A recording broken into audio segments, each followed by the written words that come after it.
EP195. Músicos que estaban demasiado perdidos para actuar.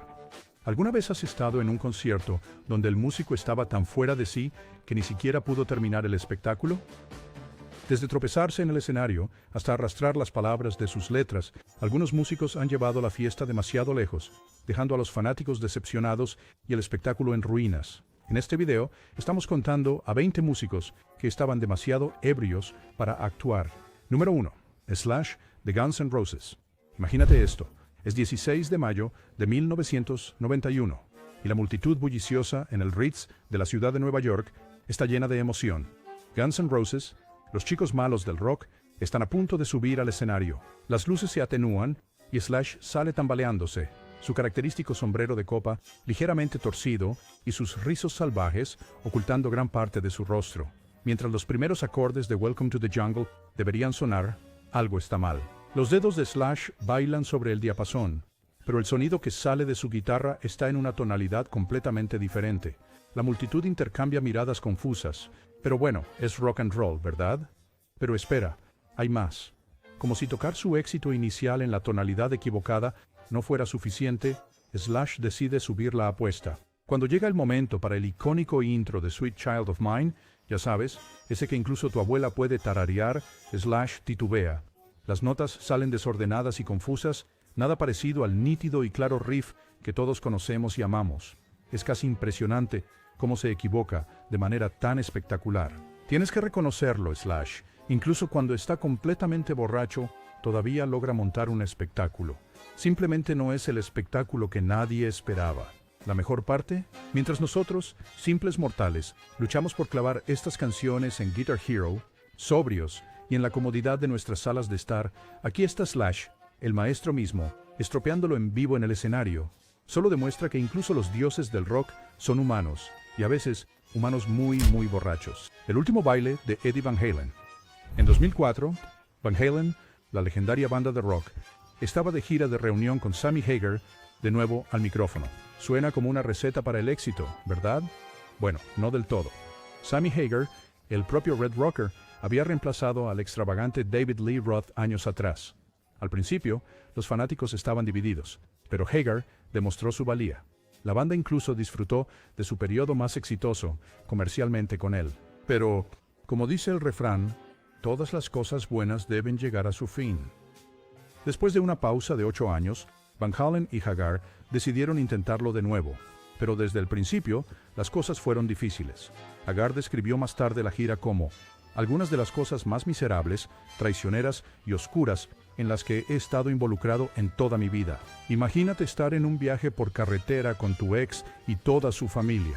Ahora multiplica esa incomodidad por 1000 y podrías acercarte a cómo se sentía Hagar.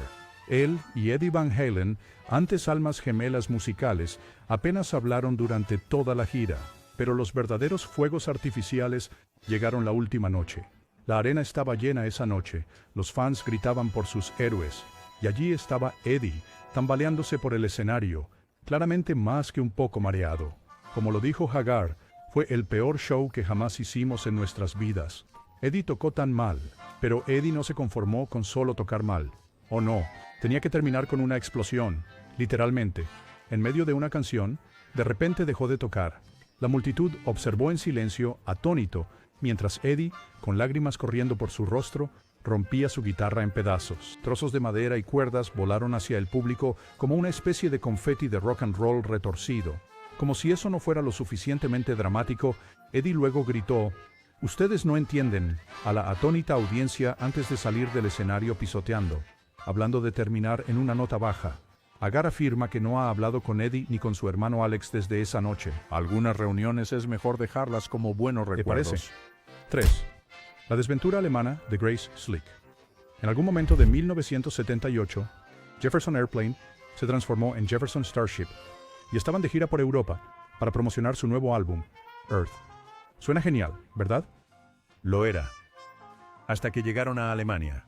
Ahora, Grace Slick, la poderosa vocalista de la banda, no era ajena a pasar un buen rato. Usualmente podía tomarse unas copas y aún así cantar como nadie. Pero Alemania, ese era su kriptonita. Como dijo el biógrafo de la banda, Jeff Tamarkin, Todo lo alemán sacaba lo peor de ella. Y vaya que sí lo hacía. Antes del espectáculo. Grace decidió disfrutar de un pequeño calentamiento previo. Y por pequeño, queremos decir que bebió todo lo que veía. Imagina una aspiradora, pero en lugar de succionar suciedad, está tragando cada gota de alcohol en la cercanía. Esa era Grace. No es sorprendente que esto llevara a un berrinche monumental. Grace se negó a prepararse para el espectáculo, probablemente porque la habitación giraba demasiado rápido para ponerse su atuendo de escenario. La banda, probablemente acostumbrada a las travesuras de Grace a estas alturas, de alguna manera logró arrastrarla al escenario. Pero una vez allí, Grace decidió que cantar estaba sobrevalorado. En cambio, pensó que sería una idea brillante antagonizar a toda la audiencia alemana. Comenzó a preguntar burlonamente, ¿quién ganó la guerra? Y a lanzar una cierta palabra de 4 letras que rima con Yahtzee. Y por si no quedaba claro su punto, comenzó a hacer algunos saludos muy inapropiados. La publicista de la banda, Cynthia Bowman, resumió la noche como horrible, vacía, mala, oscura. En otras palabras, no fue precisamente una crítica favorable. El incidente fue tan malo que Grace fue expulsada de la banda, aunque posteriormente se reincorporó, lo que demuestra que en el rock and roll, a veces perdonar y olvidar es lo que se debe hacer. Número 4. El fiasco de Johnette Napolitano en Fort Worth. Avancemos rápido al año 2016. Johnette Napolitano, la poderosa voz detrás de Concrete Blonde, está haciendo un concierto en solitario en Fort Worth, Texas. Los fans estaban emocionados, listos para escuchar esas distintivas voces potentes que hicieron de canciones como Joey y Tomorrow Wendy grandes éxitos. Pero lo que obtuvieron fue, bueno, digamos que no era lo que nadie esperaba. La noche comenzó con el pie izquierdo cuando Johnette decidió interrumpir el espectáculo del acto de apertura. Es como presentarse sin invitación a la fiesta de cumpleaños de otra persona e intentar apagar sus velas. No está bien, Johnette. Cuando finalmente llegó el momento de su propio espectáculo, las cosas fueron de mal en peor. Johnette comenzó aparentemente olvidando cómo tocar Joey, uno de sus mayores éxitos. Un miembro del público describió la escena, se desvió y confundía las letras añadiendo cosas. Era como si no pudiera recordar la canción en absoluto y solo estaba toqueteando la guitarra. El público, benditos sean, intentaron ayudar cantando. Era una noche de karaoke, excepto que la persona con el micrófono era la que no sabía la letra. Pero espera, hay más. A mitad Durante del la camino. siguiente canción, Johnette aparentemente decidió que estar de pie estaba sobrevalorado. Agarró el soporte del micrófono, probablemente para apoyarse, y luego, ¡zas!, se cayó. Justo ahí, en el escenario. El espectáculo duró todo de 10 minutos antes de que cayera el telón, con Johnette boca arriba y apenas consciente. Para colmo de males, se les dijo a los fanáticos que no podían obtener reembolsos porque técnicamente Johnette había aparecido. Es como pedir una pizza y recibir una caja Seguro vacía. que llegó. Pero no es exactamente por lo que pagaste. Keith era conocido por 2 cosas: su increíble habilidad para la batería y su aún más increíble capacidad para causar caos. Este es un tipo que una vez condujo un coche hasta una piscina de motel en su propia fiesta de cumpleaños. Algunos dicen que estaba desnudo en ese momento porque, ¿por qué no? El apetito de Kate por las drogas y el alcohol era tan legendario que incluso otras estrellas del rock decían, wow, amigo, tal vez baja un poco el ritmo. Pero a pesar de sus maneras salvajes, generalmente se podía contar con Keith para darlo todo en el escenario. Es decir, hasta una fatídica noche en San Francisco en noviembre de 1973. Antes del show, Keith decidió calmar sus nervios con lo que él pensaba que eran unos tranquilizantes comunes. Para bajarlos, recurrió a su buen amigo, Brandy. ¿Qué podría salir mal? Bueno, resulta que esas podrían no haber sido tus pastillas tranquilas promedio. Algunos especulan que eran realmente tranquilizantes para caballos. Deja que eso te cale por un momento. Tranquilizantes para caballos. Para un caballo. Keith Moon era muchas cosas, pero un caballo no era. La banda comenzó con Won't Get Fooled Again y al principio todo parecía normal. Pero luego, como un juguete de cuerda perdiendo impulso, Keith comenzó a desacelerarse. Su batería se volvió lenta, sus movimientos letárgicos. Era como si alguien hubiera pulsado el botón de cámara lenta en el show de Keith Moon. La banda, probablemente acostumbrada a las travesuras de Keith a estas alturas, lo sacó del escenario e intentó reanimarlo. Algunos Lo dicen, arrojaron a una ducha fría. otros afirman que le pusieron una inyección de cortisona. De cualquier manera, lo sacaron de nuevo para intentar otra vez con Magic Boss. Adiós, Pero, chicos. por desgracia, no pudo ser. Keith se apagó de nuevo, esta vez desmayándose sobre su batería. Era como ver a la Bella Durmiente, si la Bella Durmiente fuera un baterista sudoroso e inconsciente. En un último esfuerzo por terminar el espectáculo, el guitarrista Pete Townshend preguntó si alguien en el público podía tocar la batería, y así fue como Scott Halpin, de 19 años, se encontró viviendo el sueño de todo fan, tocando con su banda favorita frente a miles de personas. Halpin, bendito sea, hizo lo mejor que pudo, pero imagina intentar reemplazar a Keith Moon. Es como que te pidan sustituir un huracán con un ventilador de escritorio. Aún así, logró pasar por las últimas canciones, probablemente funcionando con pura adrenalina y los restos que quedaban de la batería de Keith. El año era 1983 y el US Festival estaba en pleno apogeo. Este evento masivo, ideado por el cofundador de Apple, Steve Wozniak, se suponía que sería el concierto para finalizar todos los conciertos. ¿Y quién mejor para encabezar el Día del Rock que Van Halen con su extravagante vocalista David Lee Roth? Ahora, Dave siempre era un espectáculo digno de ver, con su largo y salvaje pelo rubio, pantalones de spandex ajustados y pecho descubierto, parecía que había salido de una caricatura sobre estrellas de rock. Pero en este día en particular, se veía un poco más exagerado. La banda había estado de gira durante 3 meses seguidos, y se notaba. Llegaron tarde al festival, haciendo que la multitud esperara durante 3 horas, pero eso no fue lo peor. Antes del espectáculo, Dave dio una entrevista al VJ de MTV, Mark Goodman. Fue un desastre. Dave se reía de sus propios chistes, arrastraba las palabras y tenía tanto sentido como un huevo revuelto. Cuando Van Halen finalmente subió al escenario, las cosas fueron de mal en peor. Dave, normalmente conocido por sus movimientos acrobáticos y voces perfectas, estaba teniendo dificultades para recordar las letras de sus propias canciones. ¿Y las palabras que sí recordaba? Bueno, salieron sonando como si él estuviera tratando de cantar bajo el agua mientras masticaba un puñado de canicas. Steve Wozniak, quien estaba mirando desde los laterales, escribió más tarde que Dave prácticamente se caía en el escenario. Estaba tan borracho, arrastrando las palabras, olvidando las letras y todo. Era como ver un accidente de tren, pero con más spandex y laca para el cabello. Pero Dave no había terminado todavía. ¡Oh no! En su estado alterado, pensó que sería una gran idea hablar mal de The Clash, otra banda en el festival. Esto no salió bien, especialmente porque The Clash ya estaba molesto con Van Halen debido a algunos comentarios que Eddie había hecho anteriormente. ¿El resultado? Una pelea desordenada entre bastidores, un día de pago muy caro para las bandas y probablemente una resaca masiva para Dave al día siguiente. Eso, si es que recordaba algo de eso. 7. Ron Wood. A principios de la década de 2000, los Rolling Stones emprendieron su gira mundial 40 Licks.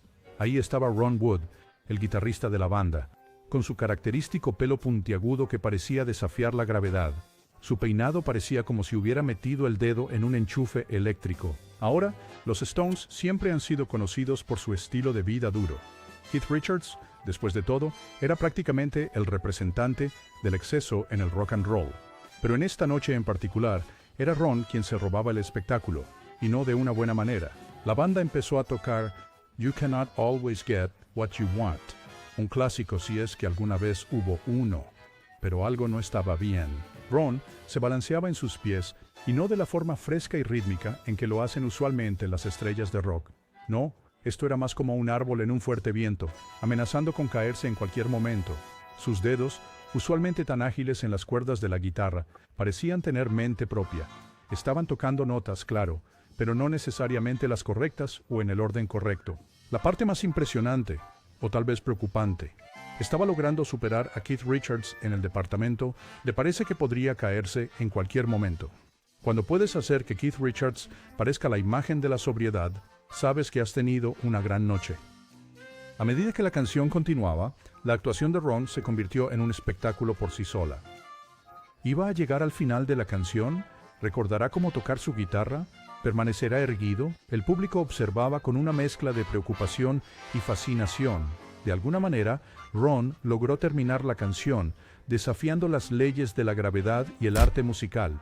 Es el año 1991, y el metal glam está en su apogeo. Poison, con sus pegajosas melodías y su estilo salvaje, están listos para actuar en los premios MTV Video Music. CeCe DeVille, el guitarrista de la banda, es conocido por su forma de tocar llamativa y su apariencia aún más llamativa. Pero en esta fatídica noche, CeCe no es del todo el mismo. Como cuenta la historia, había consumido un poco demasiado del viejo polvo de marcha boliviano antes del espectáculo. Y por un poco demasiado, queremos decir suficiente como para hacerle olvidar, bueno, prácticamente todo. Se supone que la banda debe tocar su éxito, un skinny bop. Bastante simple, ¿no? Incorrecto. CeCe, en su estado alterado, decide empezar a tocar la canción durante una pausa comercial. Después de tambalearse a través de la canción por un par de minutos, CeCe parece darse cuenta de que algo no está bien. Deja de tocar y solo se queda ahí parado. Luego, por razones que solo su cerebro afectado por la cocaína conoce, CeCe comienza a tocar Let It Play, una canción que definitivamente no debían tocar. En este punto, el vocalista principal, Bret Michaels, probablemente se pregunta si está en una especie de pesadilla de rock and roll. Tratando de salvar la situación, Bret le pide a CeCe que toque Talk Dirty to Me, pero CeCe está tan perdido que lo toca como si estuviera tratando de descifrar un idioma alienígena. En un momento, incluso se le desconecta la guitarra y le toma unos buenos segundos darse cuenta. Después de la actuación, Bret intenta tomarlo con calma, diciendo, no es perfecto, pero es rock and roll.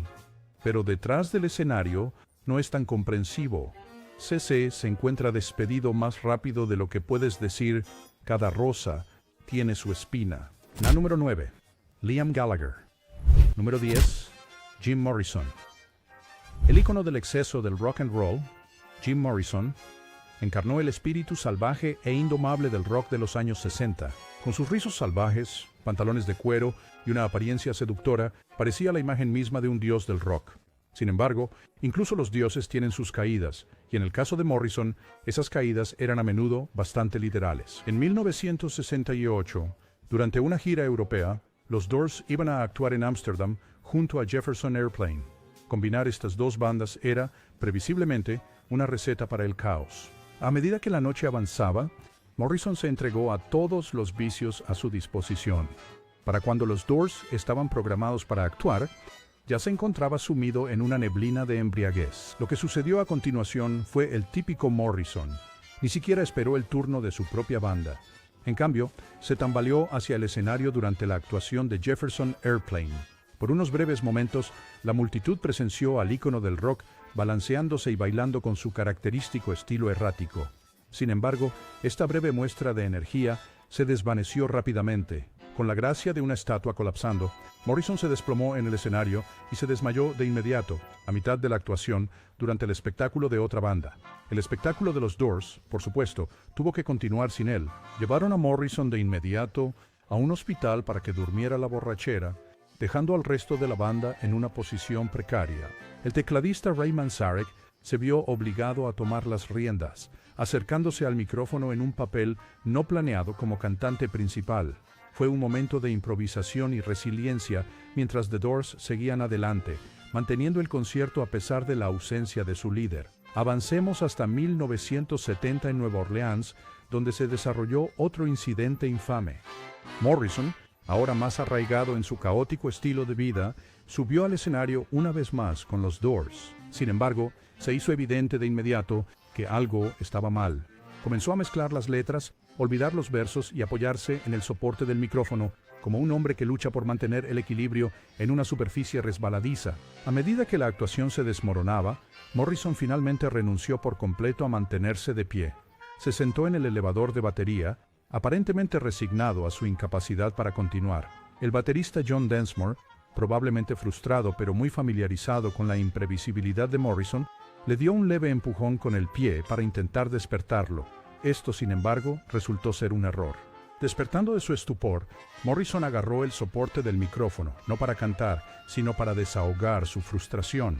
En un arrebato de furia ebria, rompió el soporte en pedazos, un acto de desafío destructivo que dejó a la audiencia atónita.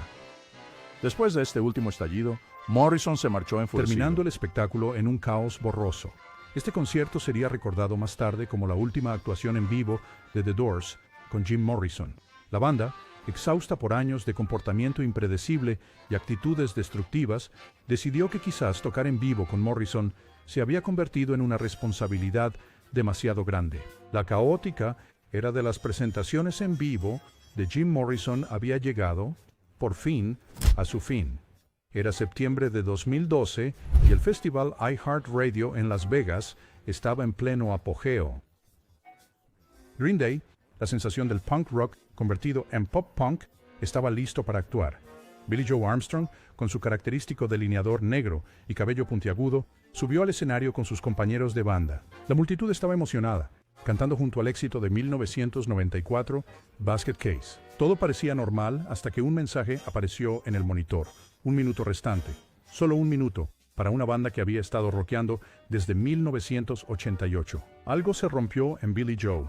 Su rostro se contorsionó de ira, y de repente dejó de tocar. Lo que siguió fue una diatriba que haría sonrojar a un marinero. Las palabrotas volaron más rápido que los golpes del bajo. ¿Me vas a dar 1 minuto? Mira ese letrero ahí mismo, gritó, señalando acusadoramente el monitor. La multitud desconcertada observó cómo aumentaba la diatriba de Billie Joe. Declaró que no era Justin Bieber, como si alguien hubiera confundido al punk rocker con delineador con la sensación pop. Luego, en un movimiento sacado directamente del manual del punk rock, decidió mostrarle a todos exactamente lo que podía hacer con su minuto. Las cuerdas de la guitarra volaron mientras Billie Joe rompía su instrumento. El público se quedó boquiabierto. ¿Era esto parte del espectáculo? No. Con un último gesto obsceno, Billie Joe salió del escenario, dejando atrás a una audiencia atónita y un silencio muy incómodo. Más tarde se supo que Billie Joe estaba tan borracho que no recordaba nada durante la actuación. El incidente lo llevó a ingresar a rehabilitación, demostrando que a veces solo se necesita 1 minuto para cambiarlo todo. El año era 2011 y Amy Winehouse, con su peinado icónico de ojos grandes y maquillaje de ojos de gato, estaba en lo que se suponía iba a ser su gira de regreso. Los fanáticos en Belgrado, Serbia, esperaban con ansias su actuación. Pocos sabían que estaban a punto de presenciar un desastre a cámara lenta. Amy tropezó en el escenario, su pequeña figura balanceándose peligrosamente. Sus primeras palabras para el público: «Hola, Atenas». La geografía claramente no era su fuerte esa noche, ya que Atenas está en Grecia, no en Serbia. Lo que siguió fue menos un concierto y más de una pieza extraño de arte performativo. Amy murmuraba sus letras, las palabras arrastrándose en un lío incomprensible.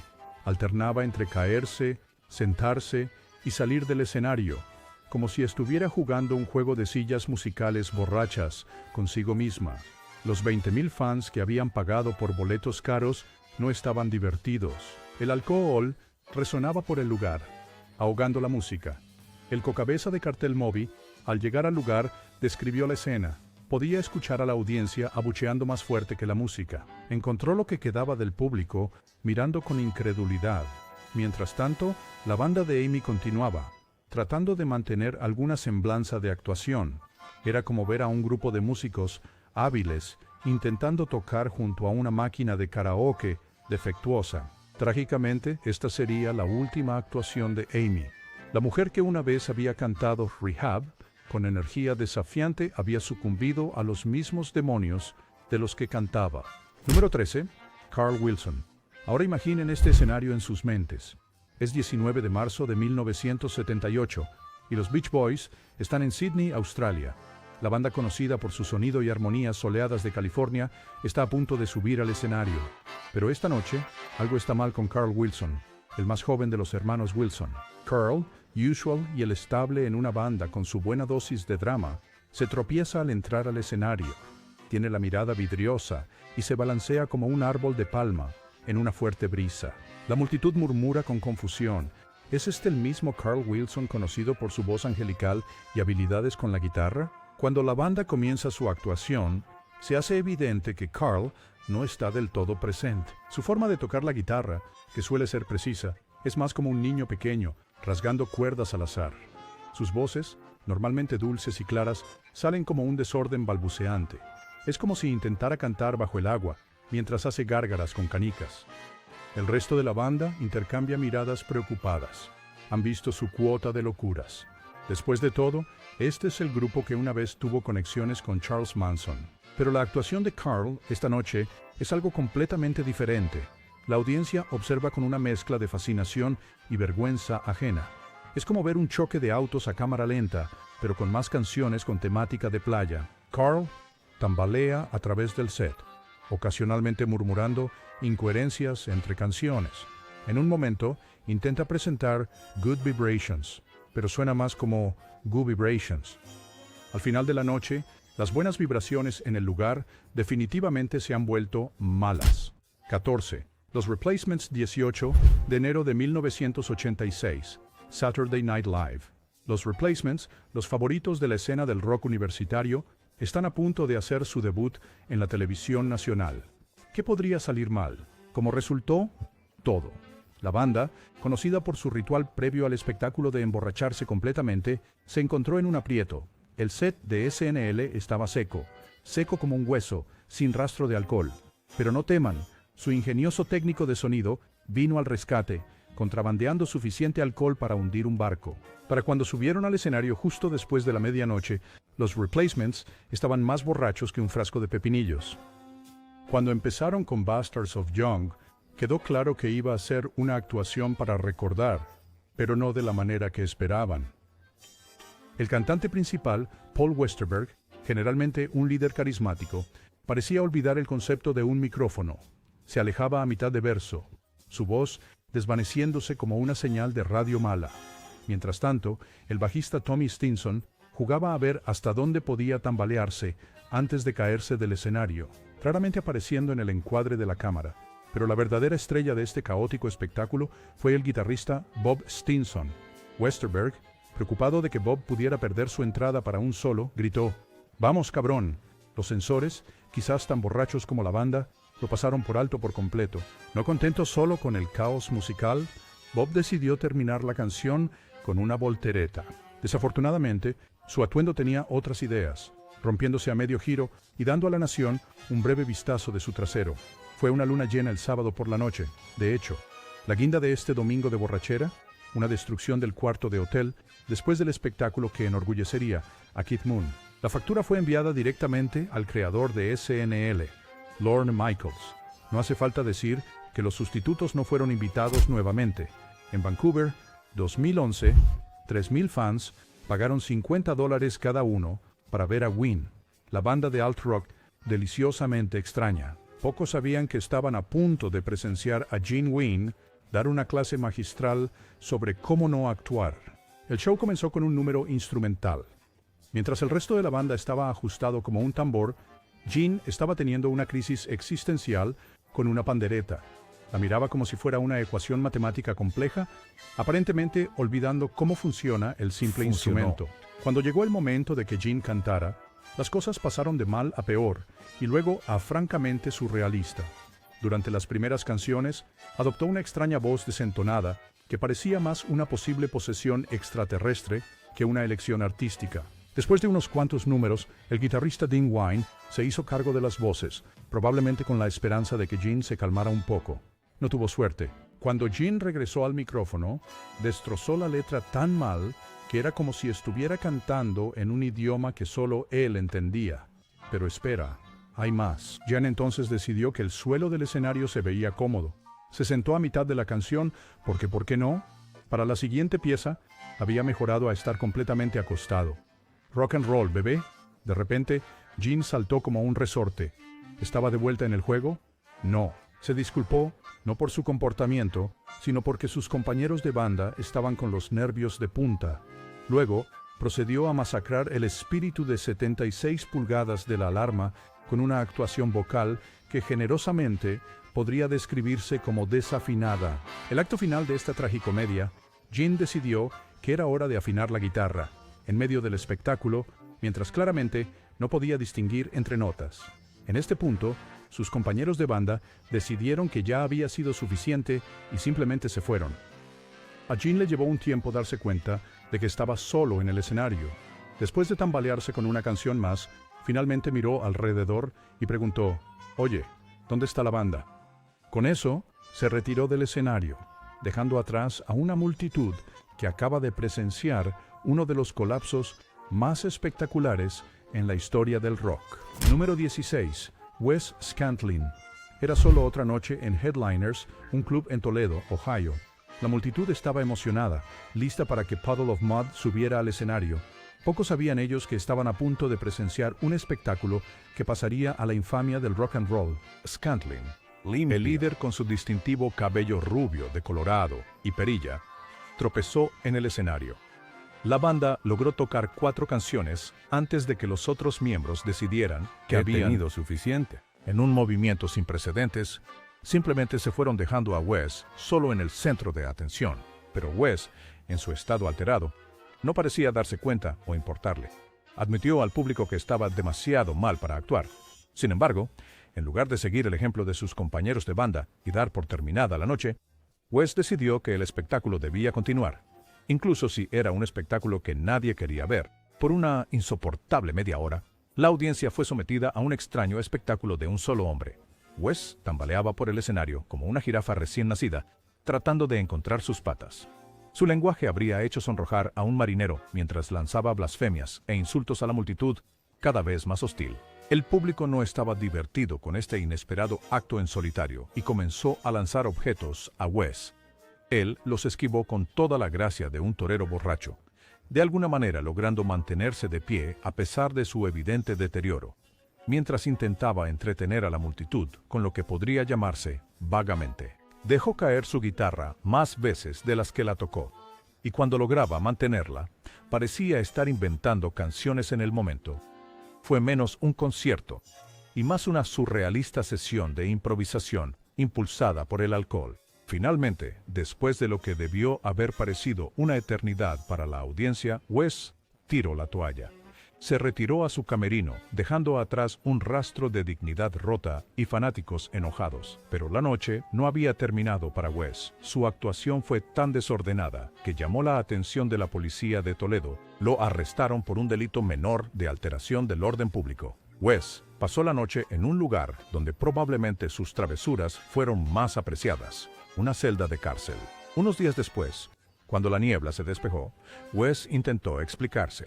Lo atribuyó a haberse puesto un poco demasiado alegre para tocar y cantar al mismo tiempo. Señaló que de más de 400 shows en los últimos 4 años, este fue el único que no salió bien. Parece que Wes tenía una definición única de lo que constituye un mal día en la oficina. Número 17. Scott. El año era 2002 y Creed estaba en la cumbre de su fama. Los fans en Chicago estaban esperando ansiosamente una noche de rock con los brazos abiertos. Lo que obtuvieron, en cambio, fue un espectáculo que pasaría a la historia como una de las peores actuaciones jamás dadas por una gran banda. Scott Stapp, con su largo pelo suelto y mirada intensa, subió al escenario luciendo menos como una estrella de rock y más como alguien que acababa de salir de una juerga de una semana. Desde el momento en que abrió la boca, quedó claro que este no iba a ser un espectáculo típico de Creed. Stapp, generalmente conocido por su potente barítono, parecía incapaz de recordar la letra de una sola canción de Creed. En lugar de las palabras familiares, el público recibió una serie de murmullos, gruñidos y divagaciones incoherentes. Era como si Stapp estuviera intentando cantar en un idioma que solo él entendía. Pero la interpretación vocal era solo el comienzo del desastre. A lo largo del espectáculo, Stapp seguía desapareciendo del escenario por largos periodos de tiempo, dejando a sus compañeros de banda llenar con solos extendidos. Cuando regresaba, a menudo, se colapsaba en el suelo rodando como si estuviera en dolor, o en una danza interpretativa que salió terriblemente mal. En un momento, Stapp pareció desmayarse en el escenario. La banda, para su crédito, continuó tocando, pretendiendo que todo estaba bien. Era como ver a un grupo de músicos intentando ignorar al elefante en la habitación, excepto que en este caso el elefante era su vocalista principal, extendido en el suelo del escenario. El público miraba con una mezcla de horror y fascinación. Habían venido esperando escuchar éxitos como Mi Sacrificio, y más saltó en su lugar. Obtuvieron un lugar en primera fila para lo que parecía ser una crisis muy pública. El espectáculo fue tan malo que un grupo de fans, en realidad, presentó una demanda contra la banda. Afirmaron que el estado de embriaguez de Stapp les había privado de una actuación real. Aunque la demanda finalmente fue desestimada, el daño ya estaba hecho. Este desastroso espectáculo marcó el principio del fin para Creed, que se separó solo 2 años después. En los años siguientes, Stapp se ha mantenido sobrio e incluso se ha reunido con Creed. Pero para aquellos que estuvieron en Chicago esa noche, el recuerdo del colapso épico de Scott Stapp probablemente dure toda la vida. Número 18. Vince Neil. Era una cálida noche de junio del 2006 en Tampa, Florida. Los fans se habían reunido para ver a Vince Neil, el legendario líder de Mötley Crüe, actuar en un concierto en solitario con su larga cabellera rubia y pantalones de cuero. Vince era la imagen misma de un dios del rock, o al menos debería haberlo sido. Cuando Vince se tambaleó hacia el escenario, quedó claro que algo no estaba del todo bien. El hombre que alguna vez había dominado arenas con sus poderosos vocales y actuaciones enérgicas, ahora se balanceaba inestablemente, pareciendo que podría desplomarse en cualquier momento. Desde la primera nota, era obvio que esto iba a ser un desastre de proporciones épicas. Vince parecía haber olvidado la letra de cada canción que había cantado. En lugar de cantar éxitos conocidos, murmuraba incoherentemente en el micrófono, ocasionalmente puntuando su incoherencia con un "yeah" o "woo" arrastrado. Al principio confundida, rápidamente la audiencia comenzó a impacientarse. Abucheos comenzaron a resonar por el lugar. Vince, en su estado alterado, no se lo tomó de buena manera. Respondió gritándole a la multitud que se callaran sus palabras. Se juntaron en un lío casi ininteligible. Después de un coro de abucheos particularmente fuerte, Vince decidió que ya había tenido suficiente. Se fue del escenario, dejando a su desconcertada banda para valerse por sí mismos. Los músicos, consumados profesionales, comenzaron a tocar una serie de covers de Led Zeppelin, tratando de salvar lo que quedaba del espectáculo. En un giro sorprendente de los acontecimientos, trajeron a John Corabi, el cantante del acto de apertura, Rat, para ayudar. Juntos, Corabi y un aún tambaleante Vince lograron abrirse camino a trompicones con Live Wire, un clásico de Mötley Crüe. Fue menos un dúo y más un caso de Corabi arrastrando a Vince a través de la canción como un salvavidas musical. Después de que Corabi saliera del escenario, Vince volvió a quedarse solo. Se tambaleó durante unos minutos más, recordando de vez en cuando que se suponía que debía estar cantando, antes de que el espectáculo finalmente llegara a su fin.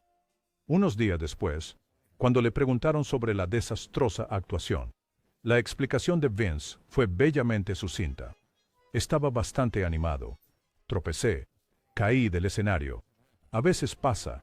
Hay que admirar su actitud despreocupada hacia lo que la mayoría consideraría un punto bajo en su carrera. Número 19. Billy Joel, Madison Square Garden, Nueva York. Año 2002. El escenario estaba preparado para una noche épica de rock impulsado por el piano mientras Billy Joel y Elton John unían fuerzas para un show conjunto. El público estaba emocionado, listo para cantar junto a los clásicos de ambas leyendas musicales. Pocos sabían que estaban a punto de presenciar una actuación de Billy Joel que sería memorable por todas las razones equivocadas. La noche comenzó bastante bien. Billy y Elton tocaron algunas canciones juntos. Sus estilos contrastantes se mezclaron de una manera que encantó a la multitud. Luego Billy dejó el escenario, dejando a Elton deslumbrar al público con su estilo de actuación extravagante y desfile de éxitos. Cuando llegó el momento del set en solitario de Billy, las cosas tomaron un giro extraño. Al público se le había advertido que Billy tenía un resfriado, así que estaban preparados para que no estuviera en su mejor forma. Lo que no esperaban era el espectáculo que se desarrolló ante ellos. Billy, generalmente conocido por su poderosa voz y presencia escénica imponente, parecía diferente. Sus ojos estaban vidriosos, sus movimientos descoordinados. Comenzó a cantar, pero rápidamente quedó claro que algo andaba mal. De repente, en medio de una canción, Billy se desvió en una extraña digresión. Comenzó a burlarse de la campana de la libertad de todas las cosas, mofándose de ella por tener una grieta. La audiencia intercambió miradas confusas. ¿Se habían perdido de algo? ¿Era esto alguna nueva forma de entretenimiento vanguardista? Pero Billy no había terminado. Entonces comenzó a gritar los nombres de batallas importantes de la Segunda Guerra Mundial. Corregidor Midway. Guadalcanal. Vociferó su voz resonando por la arena desconcertada. Era menos un concierto y más una clase de historia muy ruidosa y muy desafinada. Cuando Billy lograba enfocarse en cantar, los resultados no eran mucho mejores. Durante No intentes salvarme, se desplomó hacia adelante en su banco de piano, arrastrando las palabras de una manera que lo hacía sonar genuinamente angustiado. Mientras gemía, golpeaba las teclas aparentemente al azar, produciendo una cacofonía que se parecía poco a la melodía. La situación alcanzó su punto máximo de incomodidad cuando Elton regresó al escenario para su dúo en Benny and the Jets. Mientras Elton interpretaba su parte perfectamente, Billy parecía estar tocando una canción completamente diferente, posiblemente una que solo existía en su cabeza. Cuando la canción finalmente llegó a su fin, se vio a Elton moviendo los labios diciendo, «Gracias a Dios». El mes siguiente, Billy ingresó a rehabilitación, sugiriendo que tal vez su resfriado había sido del tipo líquido. Número 20. Rihanna, 24 de septiembre de 2013. La Perth Arena en Australia estaba llena de emoción. Rihanna, la belleza barbadense conocida por sus éxitos que encabezan las listas y su actitud feroz, estaba comenzando la etapa australiana de su gira mundial Diamonds. Los fanáticos estaban listos para una noche de ritmos vibrantes y potentes voces. Lo que obtuvieron fue, bueno, algo completamente distinto. Cuando Rihanna subió al escenario, algo parecía mal su habitual paso. Confiado, era más bien un tambaleante. Andar sus ojos típicamente agudos y enfocados. Tenían una mirada vidriosa que sugería que podría no estar completamente segura de dónde se encontraba. La música comenzó y Rihanna empezó a cantar. O al menos lo intentó. Su voz, normalmente cristalina, salió como un desorden murmullo. Era como si estuviera tratando de cantar bajo el agua mientras mascaba un bocado de canicas. Las letras, cuando eran comprensibles, parecían ser de varias canciones diferentes mezcladas sin ningún orden en particular. Sus movimientos de baile, normalmente precisos y sensuales, parecían más bien como si estuviera tratando de espantar un enjambre invisible de abejas. Tropezaba por el escenario, agarrándose ocasionalmente a sus bailarines de fondo para apoyo. En un momento, casi se cae del escenario, salvada solo por un guitarrista rápido de pensamiento que logró agarrarle el brazo. El público observaba con una mezcla de confusión y preocupación. ¿Era esto parte del acto? ¿Una nueva forma experimental de arte performativo? ¿O estaba Riri realmente muy afectada por el desfase horario? A medida que avanzaba el espectáculo, las cosas no mejoraron. Durante un número particularmente enérgico, Rihanna de repente se detuvo a mitad de canción y salió corriendo del escenario. La banda, profesionales consumados, continuó tocando como si nada estuviera mal. Después de lo que pareció una eternidad, Rihanna regresó luciendo algo pálida. Continuó donde lo había dejado, pero su voz era notablemente más ronca. Los fanáticos más tarde especularon que había tenido que salir rápidamente para vomitar. No habría sido la primera vez. Anteriormente Rihanna había tenido que pausar conciertos para vomitar, culpándolo al agotamiento y la gripe. A pesar del comienzo difícil, Rihanna logró seguir adelante con el resto del espectáculo. Su voz tal vez fue temblorosa y sus movimientos de baile más erráticos de lo habitual, pero llegó hasta el final sin ninguna catástrofe importante. Después del show, las redes sociales estaban llenas de especulaciones sobre qué había causado la actuación extraña de Rihanna. ¿Fue solo el desfase horario, como algunos sugerían? ¿O la princesa del pop había festejado un poco demasiado antes de subir al escenario? Fuera cual fuese la razón, era una noche que Perth no olvidaría pronto.